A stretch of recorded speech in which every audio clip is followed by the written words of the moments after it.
Buenas noches, hermanos, que el Señor les bendiga. Bienvenidos a la casa del Señor. Vamos a la Biblia, por favor.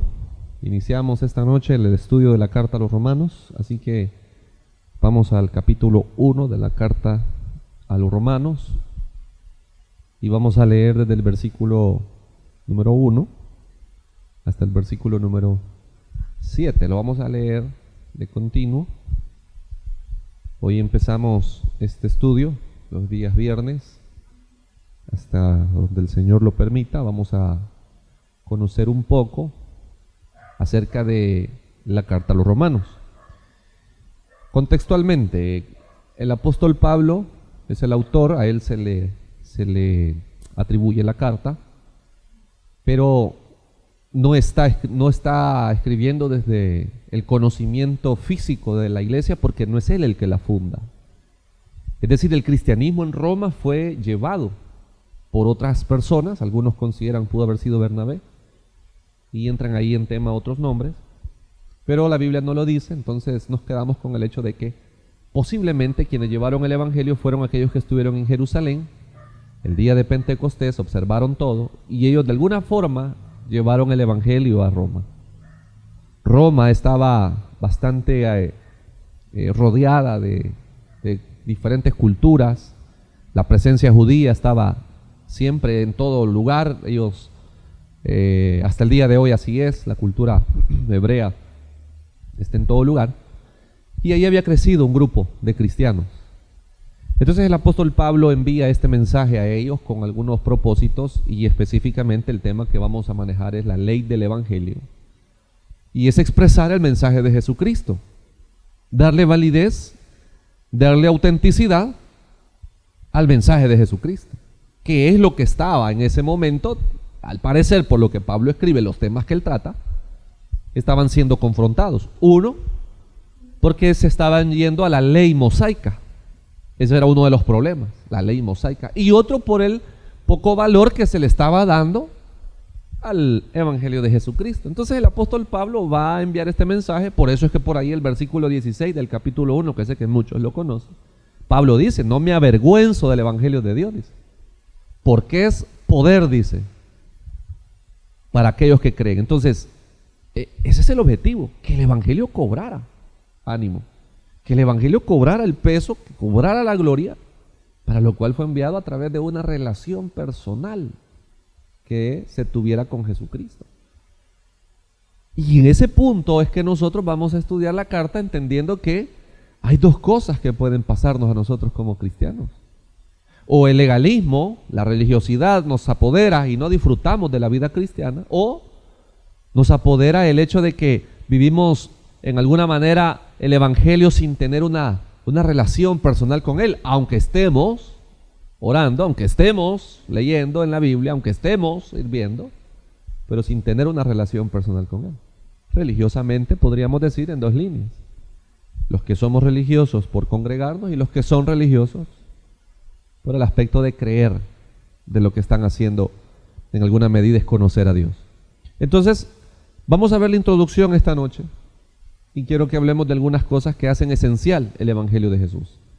Versículo 1 del capítulo 1 de Romanos hasta el versículo número 7. Si lo tiene, me dice amén. Dice la palabra del Señor: mire, Pablo, siervo de Jesucristo, llamado a ser apóstol, apartado para el evangelio de Dios, que él había prometido antes por sus profetas en las santas escrituras, acerca de su Hijo, nuestro Señor Jesucristo, que era del linaje de David según la carne, que fue declarado Hijo de Dios con poder, según el Espíritu de santidad, por la resurrección de entre los muertos, y por quien recibimos la gracia y el apostolado para la obediencia a la fe en todas las naciones, por amor de su nombre, entre los cuales estáis también vosotros, llamados a ser de Jesucristo, a todos los que estáis en Roma, amados de Dios, llamados a ser santos, gracia y paz a vosotros de Dios nuestro Padre y del Señor Jesucristo. Oremos. Señor, háblenos al corazón. Que sea su Espíritu Santo el que esta noche nos ministre. Yo renuncio al deseo del hombre y de la carne de hablar, y le cedo el espacio para que sea su Espíritu Santo hablando a cada una de nuestras vidas. Ayúdanos en el nombre de Jesús. Amén y amén. Uno de los propósitos que acá el apóstol tiene es probar que el mensaje que se está predicando es divino, que lo que está enseñándose tiene una trascendencia eterna, que no es algo que se había creado como una corriente o que había sido una filosofía o un pensamiento que había sido llevado y que eso estaba creando el movimiento en las masas. Pablo está con el objetivo de que los que están leyendo esa carta, los que les llegue este mensaje, entiendan que es un mensaje divino, que tiene la autoridad celestial, que tiene la autoridad de parte de Dios, como hasta el día de hoy debe de ser la vida cristiana. La vida cristiana no debe de perder el valor de que eso es un llamamiento que nosotros tenemos divino, no es un llamamiento de hombres, no es un llamamiento por una denominación, es un llamamiento divino. A usted y a mí Dios nos ha llamado a llevar una vida en Cristo de forma divina. Usted y yo no podemos decir, como fuera mi caso, yo podría decir que yo soy cristiano porque mi abuela me llevó obligado al cristianismo. Mi abuela hizo su trabajo con nosotros. Pero hemos llegado a entender que la vida cristiana se recibe por una orden divina. Es decir, mi mensaje a través del llamado que yo recibí viene directo de Dios. Y mientras las personas en una iglesia, mientras nosotros como cristianos no entendamos de dónde viene mi llamado, entonces estamos llevando una vida ligera con Cristo. La relación personal con Cristo no entra hasta esos niveles de confianza que deben de existir, ese conocimiento del Eterno. No entramos a esa relación personal directa con el Creador porque seguimos pensando que esto es como una tradición y como mis abuelos fueron, como mis papás han sido, entonces yo también lo seré. Y entonces pierde la calidez la vida cristiana. Y ahora le hago una pregunta para que nada más de ahí comencemos nosotros a meditarlo. Dese usted mismo la razón por la cual usted está congregándose hoy. Pensemos por qué hasta el día de hoy estamos en los caminos del Señor, como nosotros decimos. Démonos una respuesta. Y si la respuesta está confusa y es que uno dice, porque son los caminos correctos, ¿verdad? Estamos tratando de ser mejores porque creemos que Dios quiere lo mejor para todo y comenzamos a filosofar en una respuesta, tenemos un gran problema. Porque la razón por la cual uno debe de estar en los caminos del Señor es porque ha entendido que su llamado es divino, es decir, porque no hay más para el ser humano que seguir en obediencia la vida en Cristo. Ya voy a ver por qué se lo digo. Entonces los romanos, llamémoslo así, o la iglesia en Roma, estaban necesitando comprender la autenticidad del evangelio. Y por eso dice en el versículo 1, mire, Pablo, siervo de Jesucristo, primero él se presenta como un esclavo del Señor, llamado a ser apóstol, apartado, dice, oiga aquí lo que dice, para el evangelio ¿de quién? De Dios. Es decir, el mensaje que yo predico, dice Pablo, lo predico de parte de Dios. El término evangelio, que en griego es evangelión, lo explicamos el otro día, significa buenas noticias. Las buenas noticias pueden representar ya sea que alguien venga y declare la paz entre dos países, o en este caso cuando dice el evangelio de Dios, se refiere a la reconciliación entre el hombre y Dios. Porque el pecado había separado al hombre del Creador y dice que hemos sido destituidos de su gracia por causa del pecado. Entonces viene la palabra evangelio y es una buena noticia. ¿Cuál es la buena noticia? Que por medio de Jesucristo hay reconciliación con el Creador. Entonces el evangelio no le pertenece al hombre, no le pertenece a una denominación, no le pertenece a un ministerio. Y le dice Pablo, el evangelio de Dios, la buena noticia que de Dios viene. Esa es la realidad aquí. Y es en ese punto que, repito, la iglesia debe reconocer la autoridad de su mensaje. La autoridad de la buena nueva que ha recibido. Por eso es que nosotros no terminamos de disfrutar la vida cristiana. Por eso es que nosotros seguimos llevando una vida cristiana de forma religiosa, bien o mal religiosa. Porque el evangelio que nosotros abrazamos, en el cual nosotros creímos, dejó de pesar como tiene que pesar en nosotros. Entonces Pablo lo primero que empieza a ellos diciéndoles que el evangelio, la noticia que yo les doy, le pertenece a Dios. ¿Cuántos de nosotros terminamos muchas veces recibiendo el mensaje de parte de Dios para nuestra vida? La noticia que sea que Dios nos dé por medio de su palabra, la terminamos recibiendo no al 100%, sino a un 60%, quizás a un 50%. Y ya diga que hay ganancia cuando dicen 50%. ¿Por qué no terminamos de comprender el peso que lleva la palabra para nuestra vida? No terminamos de ver la fuerza que el Evangelio tiene para nosotros. Y el Evangelio no solo fue que fuimos salvos por medio de Jesucristo, como es el caso de la esencia de esto. Sí, eso lo entendemos, pero se disfruta, le dije al inicio, por medio de una relación personal con Él. Por medio de una relación personal. Entendiendo que esto es continuo. El mensaje de Jesucristo sigue llegando a nuestra vida. ¿O hay alguien acá que no necesita hoy una buena noticia para su vida? Claro que sí. Todos necesitamos una respuesta de parte de Dios. Todos necesitamos de la dirección de Dios. Todos necesitamos que exista un mensaje para nosotros. Pero cuando la relación con Él se quebranta, la relación con Él se enfría, la relación con Él no es el peso que debe de tener, difícilmente le vamos a dar importancia al mensaje de Dios. Y entonces vamos a salir, como dice el dicho, ¿verdad? Escuchando por un oído y expulsándolo por el otro. Y vamos a hacer la broma que a veces nos hacemos todos, ¿verdad?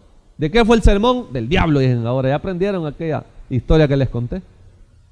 Y esa es la respuesta, ¿verdad? Porque no sabemos de qué se predicó. Solo sé que hoy se empezó Romanos, pero de Romanos no conozco más que los números yo. De ahí no sé qué más, dice. Porque vino a dormirse, porque vino a otra cosa, porque no vino a lo que tenía que venir. Entonces el Evangelio sigue siendo lo mismo. Sigue llegándonos el mensaje, pero rebota en las paredes del espacio, ¿verdad? Y no recibimos lo que teníamos que recibir. Entonces le dice Pablo, dice, llamado a ser apóstol, apartado para el Evangelio de Dios. La iglesia en Jerusalén tenía una fuerza con relación a los eventos que se les había dado, pero el Evangelio de la iglesia de Jerusalén y de todas las iglesias en todas las regiones les pertenecía a Dios. Y dice el versículo 2, mire, sobre el Evangelio de Dios dice que Él había prometido antes por sus profetas en las Santas Escrituras. Vea que aparte de ser el mensaje de Dios, ya por ende me dice a mí la palabra que este es un mensaje eterno. Dice que ya lo había prometido desde antes por medio de sus profetas. Es decir que el Evangelio, la palabra que nosotros buscamos es eterna, no es algo temporal. Entonces, ¿cómo es posible que la iglesia, cómo es posible que el cristianismo hasta hoy en día no termine de ser sólido? No terminemos de ser consistentes en lo que hemos creído.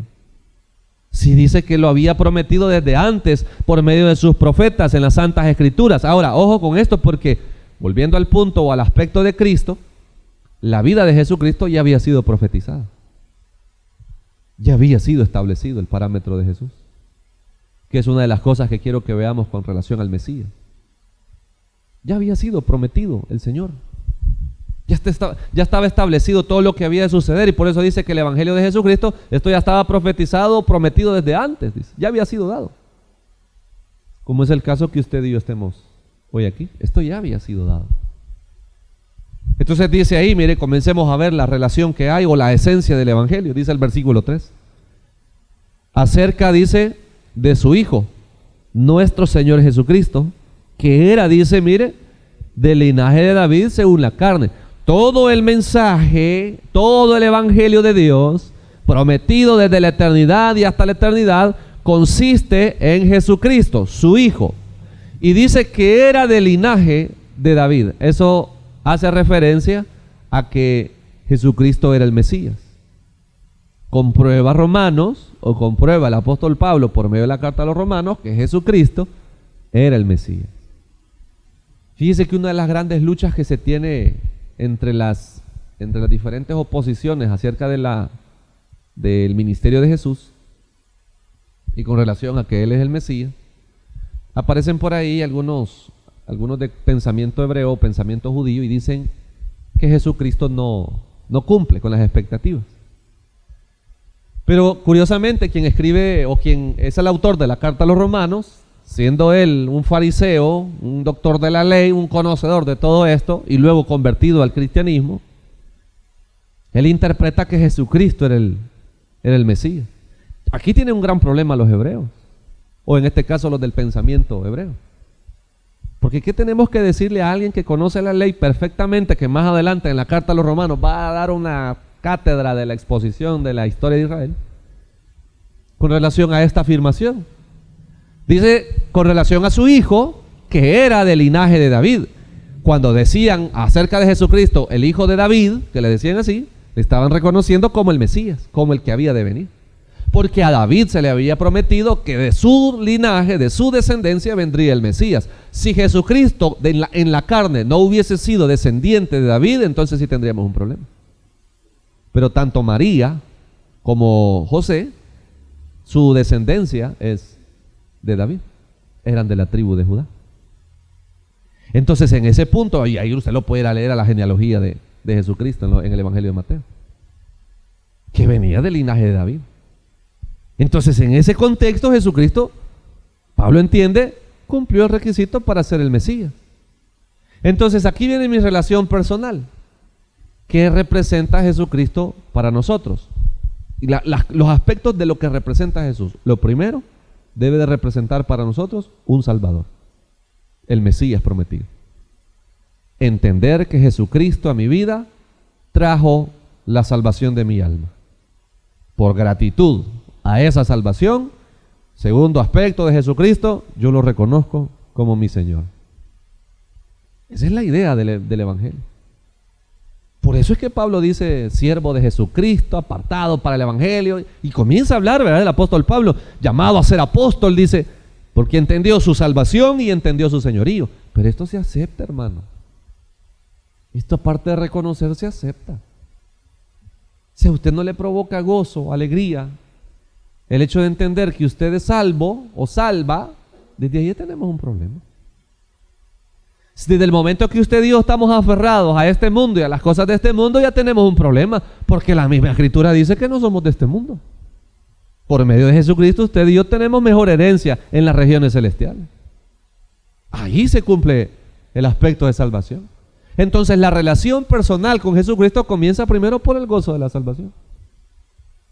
Y si no, haga el ejercicio, ve el que tiene la par y véale si tiene gozo por su salvación. Si se nos nota en la cara que la salvación es lo último que nos interesa. No hay gozo.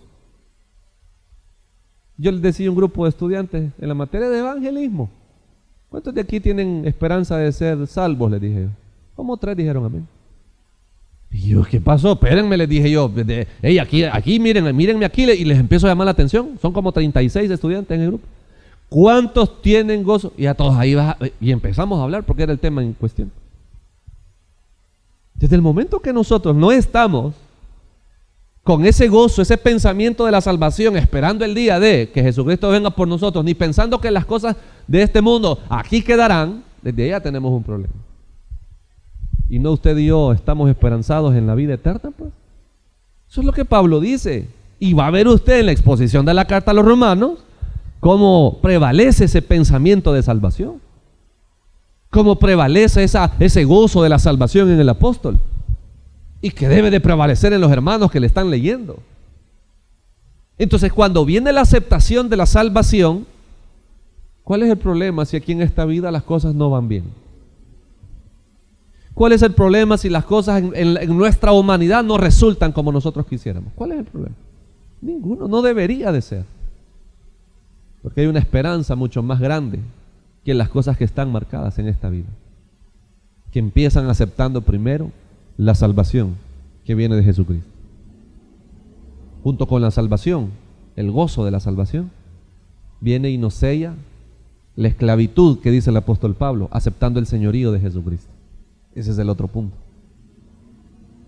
Ahora pensemos en lo que nosotros estamos haciendo.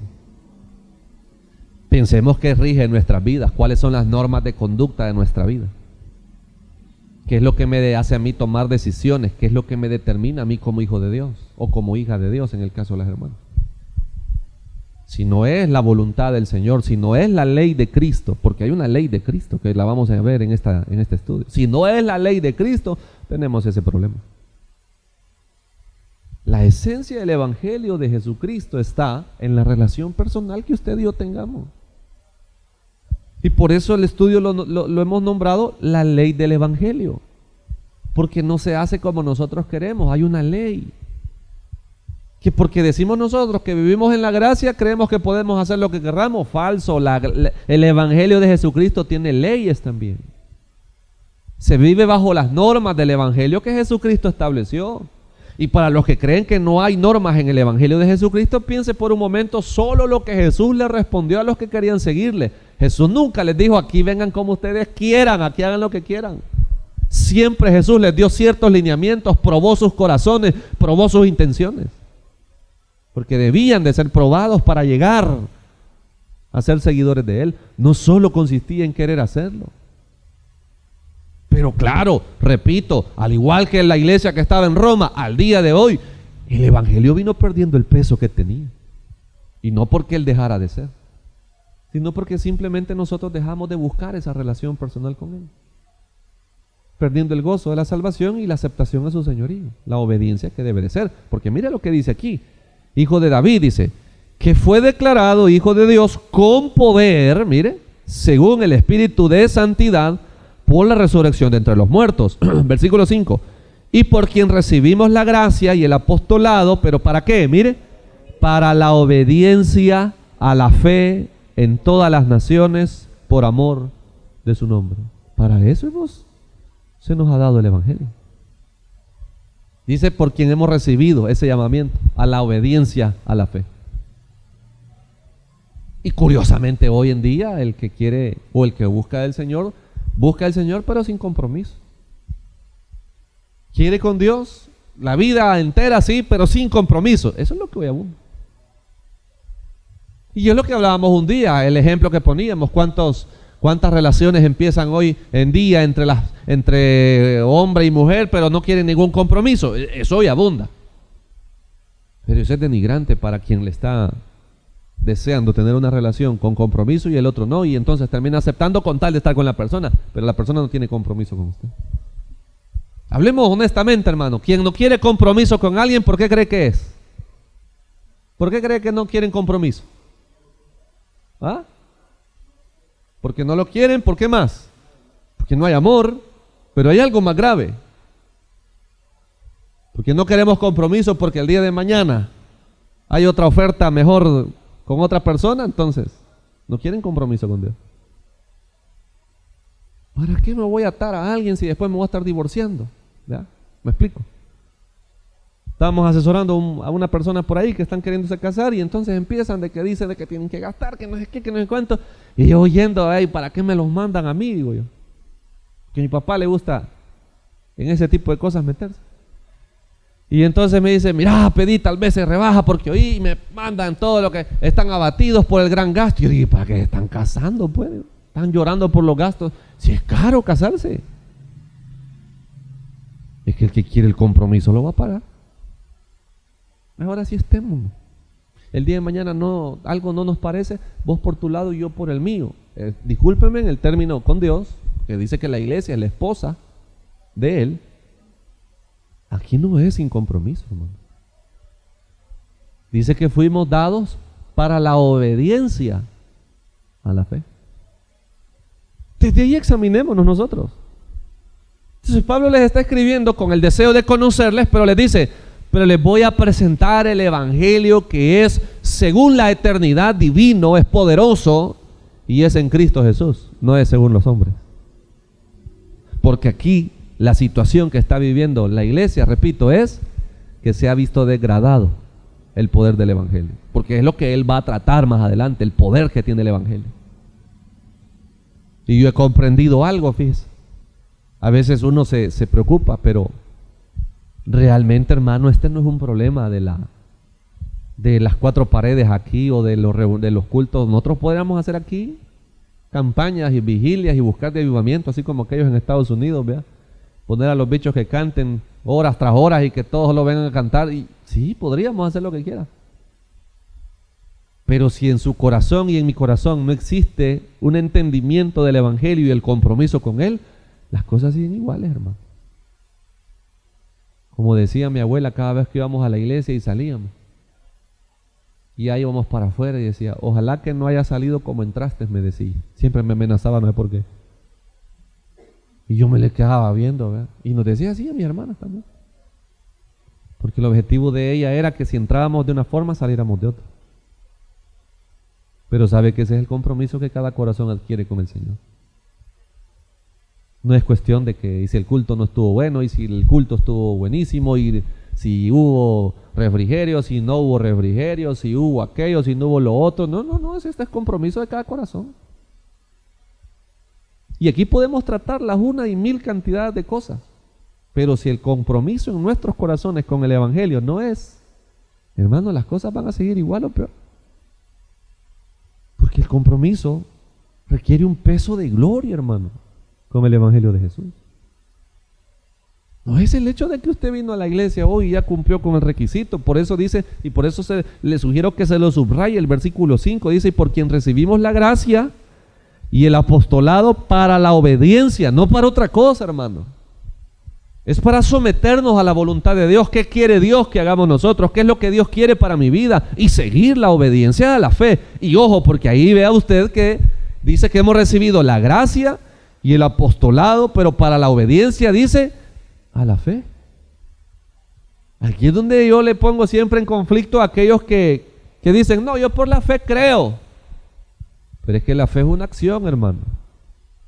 La fe es un cambio. La fe es una determinación, no es algo que usted lo sienta en el ambiente. La fe es un cambio, es algo que de verdad existe. Es algo de lo cual usted y yo podemos dar prueba de que hay. La fe no es algo que usted diga, no, yo sí tengo fe, pero sus acciones son contrarias a todo lo que dice la fe. La obediencia a la fe es un estilo de vida. Nosotros si cambiamos, cambiamos por la fe, se nota el cambio. Hay personas que dejan pasadas maneras de vivir, se visten de una forma distinta, hacen cambios en su vida y lo hacen por la fe. Esas son las evidencias. La fe no tiene su fundamento en el aire, tiene su fundamento en la realidad, lo que se está viendo. Por eso cuando decimos la obediencia a la fe, son esos cambios que se deben de ver.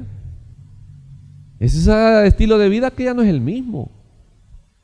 Es ese modo de vivir, de andar, de adorar, de servir, de buscar de Dios distinto.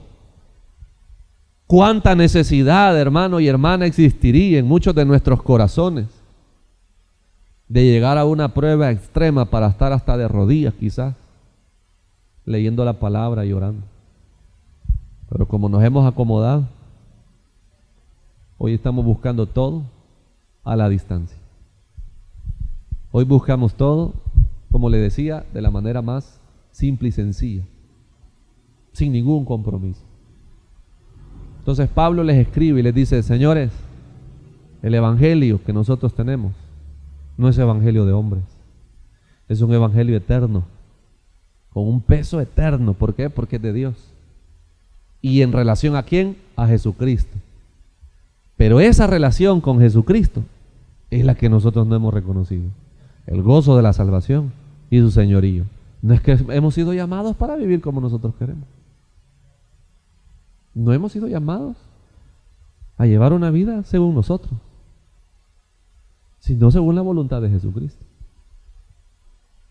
Y cuando he estado leyendo esto y conociendo esto, es cuando más me confronto yo por mis decisiones. Porque ¿qué es lo que estoy haciendo? Digo yo. ¿Estoy haciendo mi voluntad o su voluntad, Señor? ¿A qué he sido llamado yo? Dice uno, sí, me falta, Señor.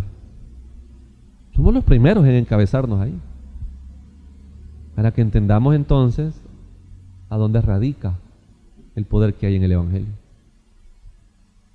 Le decía yo a un grupo de estudiantes, ¿cada cuánto usted piensa en la venida de Jesús? Y se quedaban todos, ninguno dio respuesta. ¿Verdad que no piensan en la venida de Jesús? Solo si hay un huracán, solo si hay un temblor, solo si hay una pandemia, solo si hay una catástrofe, entonces decimos, es que ya Cristo viene. Pero cuando las cosas están tranquilas, cuando no pasa nada, no pensamos en la venida del Señor. Cuando las emociones se ven contristadas, ¿verdad? Y usted siente tristeza por algo, eventualmente ahí uno viene y dice, ¿verdad? Que ya venga el Señor y nos lleve, ¿verdad? Pero nuestra vida no está orientada a esa vida eterna. No la vemos orientada ahí.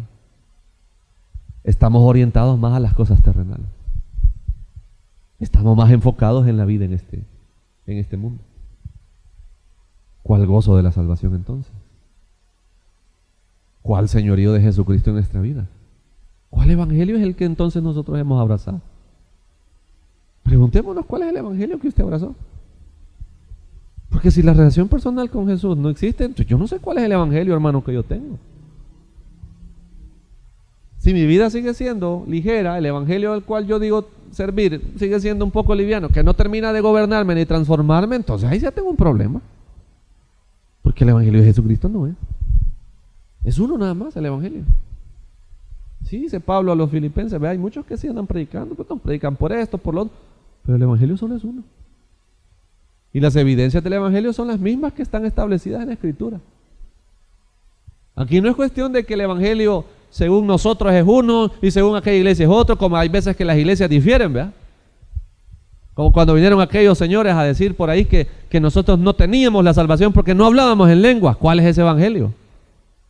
¿Dónde dice eso en la Biblia? O que nosotros digamos a otros, ustedes no tienen el evangelio porque no hacen aquello. ¿De dónde saca uno si el evangelio de Jesucristo es uno? Y está por el gozo de la salvación y por el señorío de Jesucristo.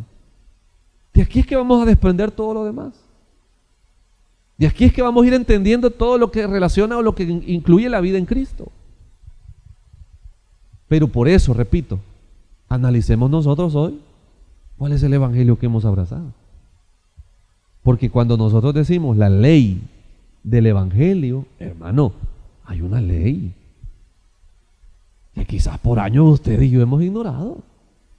Existen leyes para nosotros los cristianos, que no es para hacernos salvos, que sí, ya lo entendemos eso, pero sí hay leyes. Claro que tenemos leyes que tenemos que vivir y respetar. Que si estas no se viven ni se respetan, no sé cuál es el evangelio entonces en el cual nosotros hemos creído. Y ahí es donde muchos nos critican a nosotros los cristianos. O otras iglesias, otras religiones nos critican. Y nos dicen, es que ustedes no les dicen nada, dice. Y tienen razón, porque aquí nadie les dice nada. Porque si no somos legalistas en el sentido de que no hay un comité de disciplina que los va a andar buscando para darles, ¿verdad? Como otros, ¿verdad? Mire, yo no sé si vio las noticias, lo que sucedió en Europa con un ex testigo de Jehová. Se fue de la iglesia, de la asamblea de ellos, se retiró de ahí molesto por unas cosas. Y a los días mató a 6 y se mató él mismo. Por la disciplina o los problemas internos que no aceptó y se fue. Yo me preocupé, hermano, no van a agarrar ejemplos, ¿verdad? Ya vaya a ir el día de mañana usted y después terminamos muertos todos, ¿verdad? Imagina. Y vamos a pensar, aquí no hay comité de disciplina, hermano, que uno lo va a andar siguiendo. Hermano, no haga tal cosa, hermano, no haga esto, hermano, mire. Pastor, pero es que mire, debería, con que no nos sometemos a lo que la palabra de Dios dice, vamos a someterlo a los hombres, hermano. Porque aquí su compromiso, le repito, es con el evangelio, no es con el hombre. Porque si yo no tengo compromiso en el corazón con el evangelio de Jesucristo, no estamos haciendo nada. Por eso le digo, examinémonos con qué evangelio nos hemos casado, hermano. ¿Cuál es el evangelio que nos cautivó? Y le voy a decir algo y quizás preocúpese, porque si nosotros fuimos alcanzados por medio de aquel movimiento que muchas veces se daba en las calles y una hermanita o un hermanito se le acercó por ahí y le dijo, mire, reciba a Jesucristo, y usted lo recibió así, yo ahí le daría la razón, abrazó el evangelio incorrecto. Fue la noticia de esa señora que quería una oración de parte suya porque tiene que entregar un requisito de un alma más y decir, ya gané un alma más. Porque muchas de estas evangelizaciones que se hacían antes solo cumplían con un propósito y era números. Pero el contacto con el evangelio no lo llevaban. ¿Por qué? Porque ¿qué le decían al individuo? No le hablamos de cambio de iglesia, no le hablamos de cambio de religión, sino de que usted reciba a Jesús como su salvador personal. Haga una oración conmigo. ¿A quién no le gustaba esa propuesta? Pero es que mire, yo tengo tal problema, por eso ni se preocupe, que así como ustedes, así Dios lo ama, le decían. ¿O no le dijeron así en alguna ocasión a usted? Claro que sí decían. Decía uno, de verdad, así que con hacer la oración, usted se va al cielo, le decían. De verdad, así es, le decían. Y le recitaban el Romanos 10:9, que ahí, aquí lo vamos a... Que no hay, dice, mire, lea, y lo ponían a leer a uno. ¿Cómo dice ahí? Que si confesares con tu boca, ahí está, va, ore conmigo. Y allá estaba uno repitiendo la oración, ¿va? Y la persona que recibía, decíamos nosotros, a Cristo por medio de la oración, le decíamos después: bienvenido a la familia de Dios. Dice el Evangelio de Juan en el capítulo 1, versículo 12: mas a todos a los que le recibieron, a los que creen en su nombre, les dio la potestad de ser hechos hijos de Dios. Usted de la familia de Dios. ¿En serio? Le decían: sí. Ahora si le preguntan otra vez si usted muere, ¿a dónde va? ¿A dónde responde? Según lo que usted dice, al cielo. Ahí está, lo gané, dice. Y si la vi o lo vi, no me acuerdo. Y después las personas iban a vivir como querían. Y si alguna vez llegaban a la iglesia, oían y decían: no, pero yo una vez recibí a Cristo. ¿En serio? Sí, en un parque estaba un poco alegrón, pero me acuerdo que hice una oración. Así que ahí estamos. ¿Sabe por qué lo dicen así? Porque no quieren compromiso. Porque el primer paso al recibir la salvación, que nos producirá el gozo, es el arrepentimiento de nuestros pecados. Es un cambio de mente, es una conversión.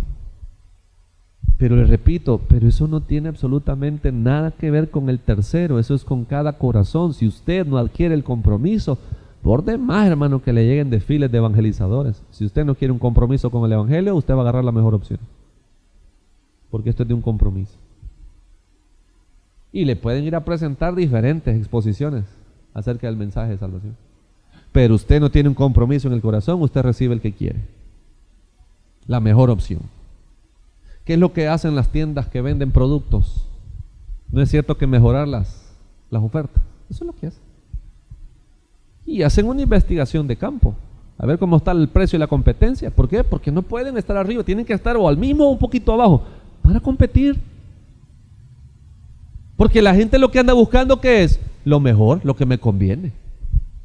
Y según veo yo, aquí está mejor, aquí no le dicen nada a uno. Aquí está mejor porque aquí le predican a uno de que todo va a estar bien, everything alright. Porque aquí lo que me están hablando me gusta.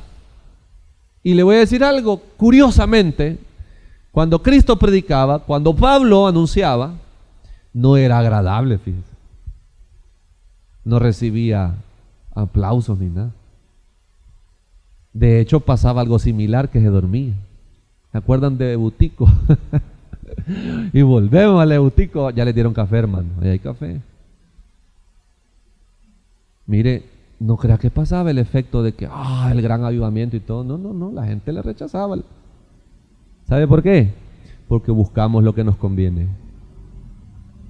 Buscamos lo que nos conviene. Y si menos compromiso yo tengo, mucho que mejor. Porque fíjate que yo oí que dijo aquel hermano que Dios así te ama, y así Dios te va a bendecir, y ahí estés, hermano, esperando su bendición. Que lo que yo me atrevo a decir es que a ustedes, si algunas cosas le salen bien, no le salen bien porque Dios ha querido, hermano. Y no porque esté diciendo que el otro, aquel, bendice, no. Simple y sencillamente, usted y yo nos alejamos de la voluntad de Dios. Y que las cosas salgan bien no siempre es garantía de que Dios es el que está respaldando. Porque al menos bíblicamente vemos todo lo contrario con los que hacían bien. Que les iba mal. Entonces no es un parámetro para decir, pues Dios me está bendiciendo. Aquí la clave es que el evangelio en mí pese lo que tiene que pesar.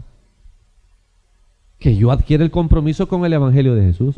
Dice aquí, la obediencia a la fe en todas, dice, las naciones por amor de su nombre. Versículo 6, mire. Entre las cuales estáis también vosotros. Oiga, hermano, y subráyelo también, dice, llamados a ser ¿de quién? De Jesucristo. Llamados a ser de Jesucristo. Pero en el llamado a ser de Jesucristo, no todos responden, hermano. No todos responden.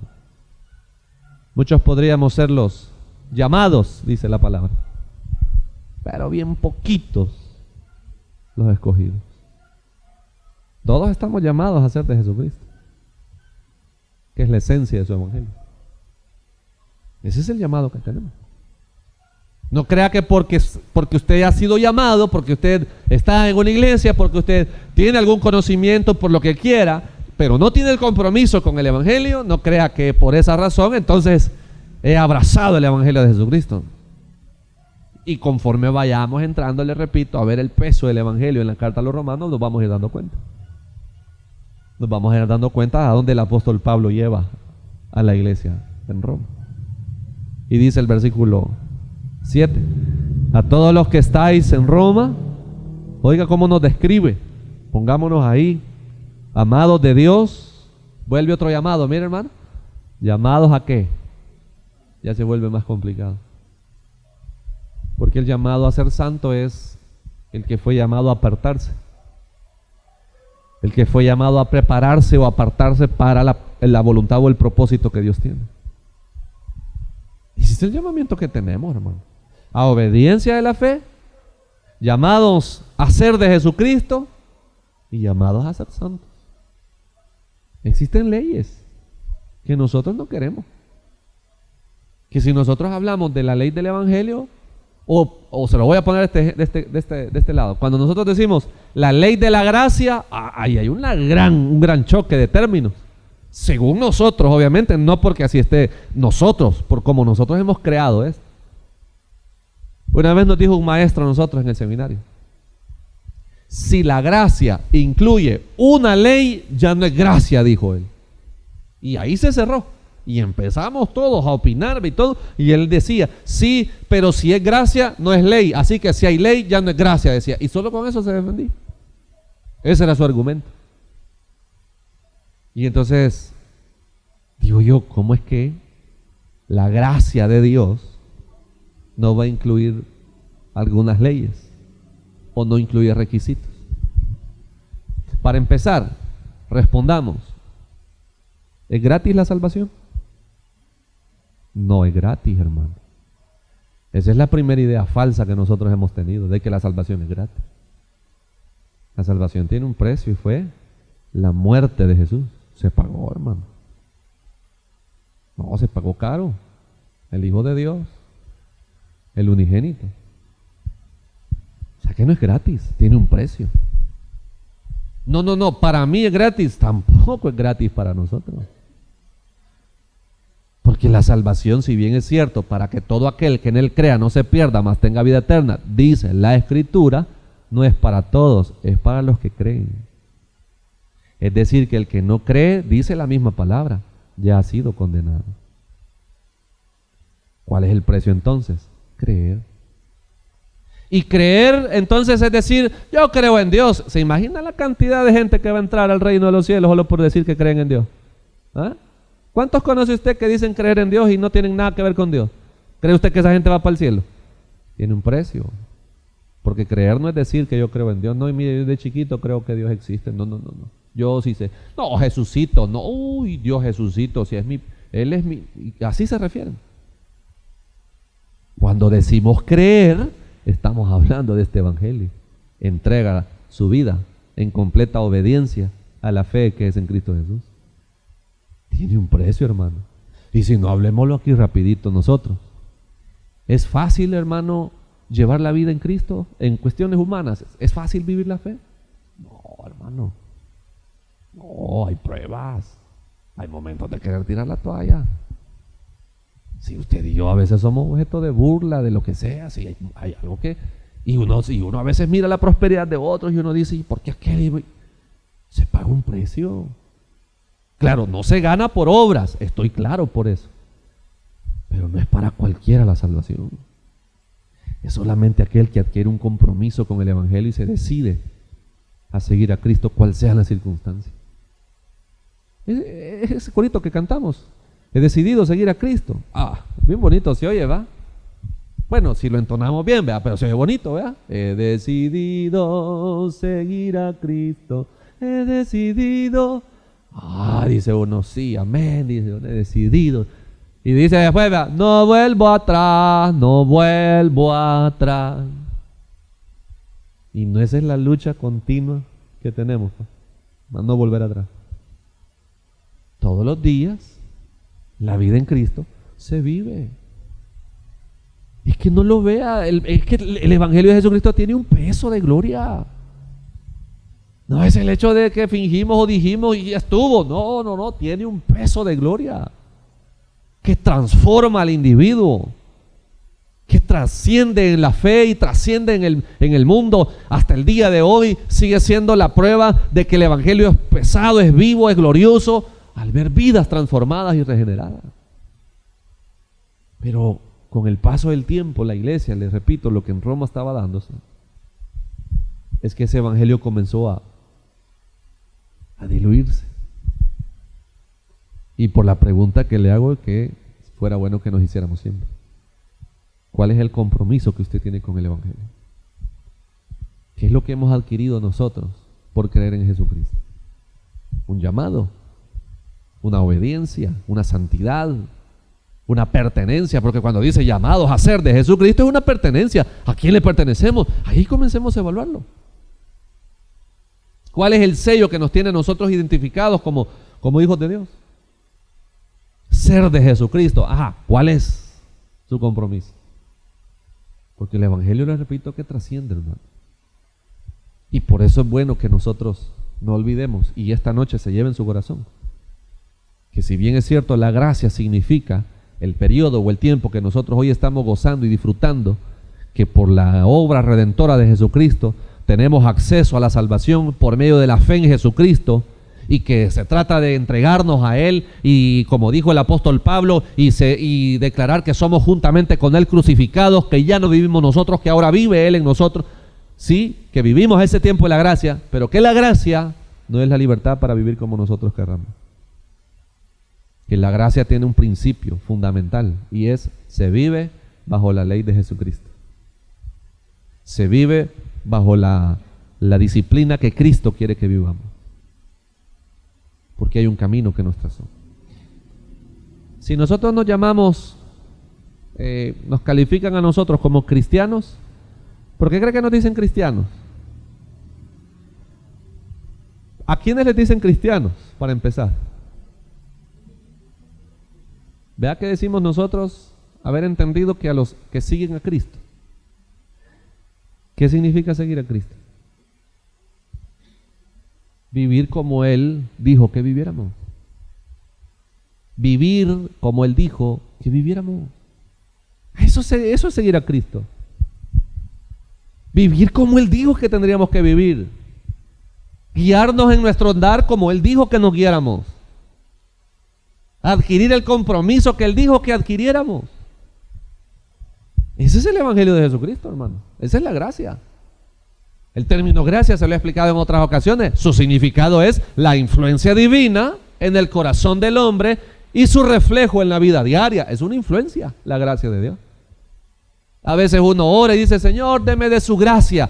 Pedimos gracia porque no tenemos gracia, ¿verdad? Hablando de términos humanos. ¿No se ha fijado que hay quienes no tenemos nada de gracia? Por donde lo miren, ¿verdad? Te dice: nada, es que hasta cómo se ríe, dicen, nada de gracia. Y esto yo lo aprendí de un pastor.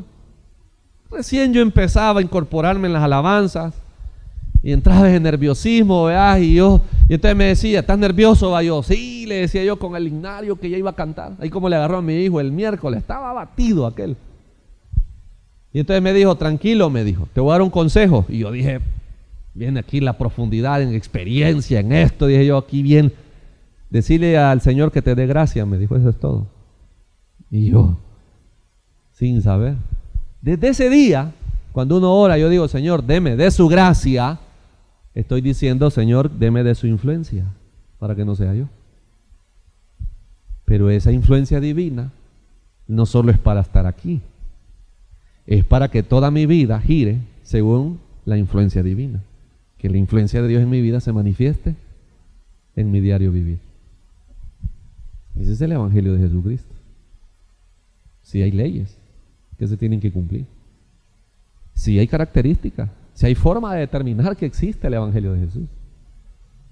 No, mire, eso nadie lo sabe. Es mi trato personal con Dios. Está bueno, créalo como quiera. Pero la palabra da evidencias de la relación personal con Cristo. Sí hay, sí se sabe. A veces nosotros hacemos las bromas entre nosotros, vean. Hoy andas en la carne, le dicen el uno al otro. ¿Por qué decimos que anda en la carne? Eso se nota. Hoy no he orado, dice alguno. Me siento así como un poco frión. ¿Por qué se nota? Porque son principios, son las leyes. Hay leyes cristianas que no las ponen los hombres, las pone el Evangelio de Jesús. Ese es el Evangelio que Romanos quiere que nosotros conozcamos. Que no olvidemos de dónde viene. Y que le pertenece a Dios. Y que es eterno, porque le dice el Evangelio de Dios, que lo había prometido desde antes, por medio de sus profetas. Ya estaba prometido. Ya estaba dicho que iba a venir. El misterio de la iglesia, eso ya estaba, dijo Pablo. Ya existía esa ley. Es eterno, no se lo vino a inventar el hombre.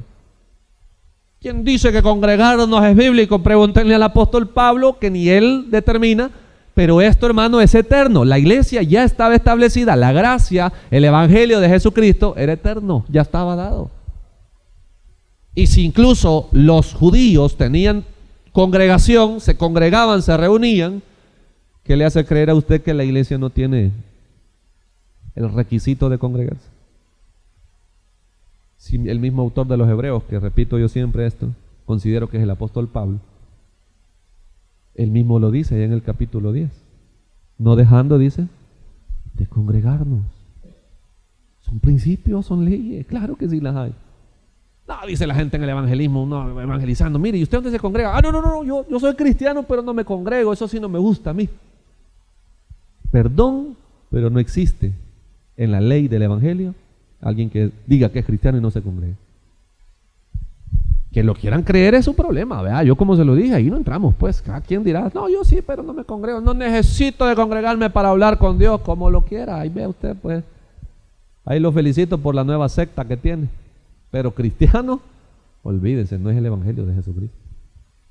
No, mire, si para hablar con Dios uno solo necesita soledad y con Él y se acaba. Y para entender su palabra, si ahí está escrita, hombre, ni la leen, hombre. Pero son, cristianos, dicen ahí. ¿De dónde? No sé, porque en la Biblia no se encuentran. Porque para llamarlos cristianos, ¿sabe qué estaban haciendo los cristianos? Cuando los llaman por primera vez cristianos en el libro de los Hechos, reunidos estaban. Se congregaban en Antioquía, ahí estaban y todos los miraban que llegaban y dicen, los cristianos, porque se congregaban, pues es una de las características. Es una de las características. Yo me atrevería a decirle, pero obviamente esto es un boom, ¿verdad? Para los que no queremos mucho compromiso, pero congregarse es una ley, hermano. No puede haber alguien en el evangelio sin congregarse. Es ley. Es peligroso cuando alguien dice que no y no. Pero es parte de la vida cristiana. Si yo a veces lo que hago es como en son de burla, ¿verdad? Está bueno, ahí hablamos después, pero sí hay que congregarse, ¿no? ¿Dónde dice que no hay que cambiar? Es ley. Hay leyes que ya las vamos a ver. Hoy solo he querido inquietarle en el corazón y en la mente cuál es el compromiso que tenemos con el evangelio. Que lo vaya a examinar. Bueno, yo, ¿cuál es el compromiso que tengo? Si aquí dice que es de Dios, que es eterno, que es llamamiento a ser santos, a ser de Jesucristo, a la obediencia, a la fe. ¿Cuál es mi compromiso? Hay una obediencia a la fe, hay una aceptación de la salvación, hay un gozo por pertenecerle al Señor. Empezar a evaluarnos nuestro compromiso para poder llegar al evangelio que es, hermano, y no el que nosotros hemos querido hacer. Porque yo le puedo decir, yo tengo mi propio evangelio, usted puede tener su propio evangelio, pero el de Jesucristo es el que nos interesa aquí. A veces estamos en situaciones y uno dice, ¿y usted qué cree? Yo creo un montón de cosas, pero ¿qué dice la Biblia? Ese es el punto aquí. Ese es el tema que nosotros tenemos que evaluar. Examine su compromiso. Pero el evangelio tiene una ley. Amén. Oremos, Señor, ayúdenos.